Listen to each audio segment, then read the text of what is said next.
Ravi sir आपके पास आएंगे। आप राव साहब से सहमत हैं या आपकी प्रतिक्रिया कुछ अलग है? हाँ, मेरे मेरे व्यूज इस पर थोड़े से अलग हैं, क्योंकि जब हम बिल्डर्स के बीच में डिसिप्लिन की बात करते हैं, देखिए सबसे पहले हमें समझना पड़ेगा कि आज भी जो ऑर्गेनाइज्ड और लिस्टेड प्लेयर हैं, जिनको की डिसिप्लिन इनडिसिप्लिन्ड होने पे अपने ब्रांड रेपुटेशन की परवाह है, वो 1/3 ऑफ मार्केट है। 2/3 मार्केट ऐसा है जो आज भी पूरी तरह से डिसऑर्गेनाइज्ड है। ये वो बिल्डर हैं जिनको की कोई फर्क नहीं पड़ता उनका ब्रांड रेपुटेशन कैसा है। इस तरह के फैसले जब भी मैं देखता हूं, मैं इन फैसलों की तारीफ करता हूं, लेकिन मैं एक बात अच्छी तरह समझता हूं कि ऐसे इक्के दुक्के आने वाले फैसले से रियल एस्टेट मार्केट कभी क्लीन नहीं होगा। मैं रिसेंटली एक बिल्डर से मेरी ऑफ द रिकॉर्ड बात हुई है और मैं उस बात को बिना नाम लिए आपसे शेयर कर सकता हूं। मैंने बिल्डर से पूछा कि आपके खिलाफ इतने बायर्स हैं, आपको इसका फर्क क्यों नहीं पड़ता है। बिल्डर का जवाब है, मेरे 1,000 बायर्स में से इस प्रोजेक्ट में मुश्किल से 10 लोग हैं जो कोर्ट तक जाने की हिम्मत कर रहे हैं। इतना लंबा लीगल प्रोसेस में मैं खींचूंगा कि 10 में 8 थक हार कर बैठ जाएंगे। लास्ट में जो एक दो को रह जाएगा उसको मैं पैसे दे दूंगा। लेकिन अगर मैंने आज उसकी डिमांड मान ली, आज अपनी कमियां को मान लिया, तो मेरे 500 बायर पैसे मांगने खड़े हो जाएंगे। आप देखिए, माइंडसेट देखिए। इन फैसलों से ग्राउंड रियलिटी नहीं बदलेगी। आज भी जब आप इतने सारे केसेस की बात कर रहे हैं, आप देखिए गवर्नमेंट एजेंसीज भी डिफॉल्टर है। आखिर कोई तो वजह है कि न सिर्फ बिल्डर, गवर्नमेंट एजेंसीज भी डिफॉल्ट कर रही हैं। कहीं ना कहीं एक स्ट्रक्चरल रिफॉर्म की जरूरत है, और उस स्ट्रक्चरल रिफॉर्म के नाम पे हमें आज तक एक रेरा का झुंझुना पकड़ाया गया है। रेरा आज 7-8 सालों के बाद वर्क इन प्रोग्रेस है, और मुझे नहीं पता कि कब तक रेरा वर्क इन प्रोग्रेस रहेगा।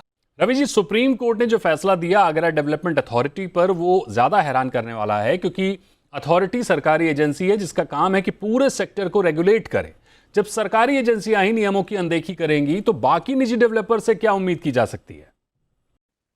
देखिए, पहली चीज ये है कि ये जितने भी गवर्नमेंट एजेंसी हैं, नोएडा अथॉरिटी हो गया, डीडीए हो गया, महाड़ा हो गया, इनके पास खुद का कोई एक्सिक्यूशन कैपेबिलिटी नहीं है।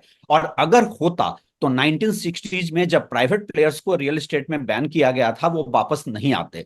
गवर्नमेंट एजेंसीज ना सिर्फ एक्सिक्यूशन फेलियर है, वो मॉनिटरिंग फेलियर भी है।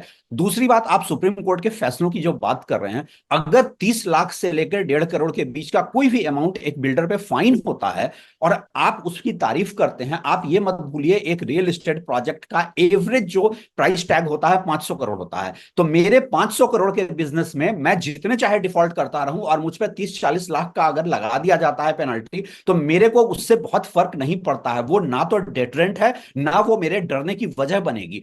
आप अगर ग्लोबली मैच्योर्ड मार्केट में देखें, यूएस, यूके, दुबई में देखें, वहां पे अगर एक ब्रोकर भी मिस सेलिंग करते हुए पाया जाता है तो उसकी लाइसेंस कैंसिल हो जाती है। यहीं पे मैं कह रहा हूं कि आपको अगर स्ट्रक्चरल रिफॉर्म की तरफ देखना है, तो आपको सबसे पहले समझना पड़ेगा कि रियल एस्टेट में हमारे यहां कोई एंट्री बैरियर नहीं है। एक चाय वाला, पान वाला, दूध वाला कोई भी बिल्डर बन जाता है। दूसरा क्या है कि हमारी जो मॉनिटरिंग एजेंसीज हैं वो बहुत स्लैक हैं, और हमारा जो मॉडल है वो सेल एंड बिल्ड मॉडल है, बिल्ड एंड सेल मॉडल नहीं है। मतलब एक ऐसा लाइफ का कॉस्टलीस्ट परचेज मैंने दे दिया, पैसा दे दिया, उसके बाद मैं बिल्डर के रहमो करम पे आ जाता हूं।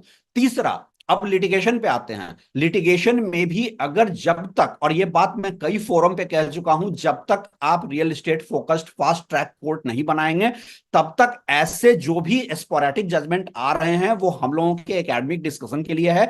उससे एक आम बायर को कॉन्फिडेंस नहीं मिलेगा। और यही वजह है कि आप देखिए पिछले 1 साल में, 2 साल में जो रिपोर्ट्स आ रही हैं, शेयर ऑफ अफोर्डेबल हाउसिंग गिरता जा रहा है। क्योंकि अफोर्डेबल हाउसिंग का जो बायर होता है वो अपनी पूरी जिंदगी की गाढ़ी कमाई आपको दे देता है, उसके बाद वो रेंट भी पे कर रहा है, ईएमआई भी पे कर रहा है। लग्जरी का शेयर इसलिए बढ़ रहा है क्योंकि लग्जरी का जो बायर है वो पैसा पार्क करने के लिए आपके यहां आ रहा है। तो आपको अगर स्ट्रक्चरल रिफॉर्म करना है तो आपको सबसे पहले फास्ट ट्रैक कोर्ट देना पड़ेगा, और दूसरा इतनी हेफ्टी पेनल्टी करनी पड़ेगी। ये 25 लाख, 50 लाख, 1 करोड़ का जो पेनल्टी है, मेरे 1,500 करोड़ के बिजनेस में उसका कोई मतलब नहीं रह जाता है।